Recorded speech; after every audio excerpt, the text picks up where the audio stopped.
Have you ever noticed how price seems to hunt your stop loss before taking off in the direction you predicted? That is not an accident. That is liquidity. And today we're breaking down the basics of liquidity zones, the hidden magnets of the market. Liquidity isn't just about volume, it's about where traders' money is sitting in the form of stop losses and pending orders. Now the market seeks that money like fuel, and liquidity zones are the stations. Now let's cover the two most important types of liquidity. First being relatively equal highs and lows. So this is when the market prints two or more highs or lows at nearly the same level. Now, retail traders see strong support or perhaps a double top, but smart money sees a trap. Now, why is that? Because every trader places their stops right above or below these levels.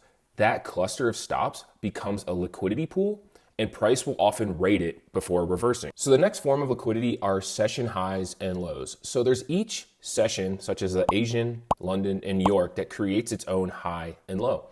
And so short-term traders tend to set stops just outside these ranges. And typically what happens is when London session starts and new traders come into the market, they're gonna come and target either the Asian high or Asian low and sweep that. And then the same goes for New York. When new traders enter the market during the New York session, they'll be looking to take out London high or low, or as well as Asian high or low. And so they're ultimately targeting these session highs and lows as a form of liquidity because that is where traders' stop losses are set. So next time you see equal highs or lows or session highs and lows, don't just think breakout. Think these are key liquidity zones, and that's where the market hunts first before the real move begins. And this is just the beginning. In part 2, I'll show you exactly how to spot liquidity zones on your charts so you can anticipate where price wants to go next.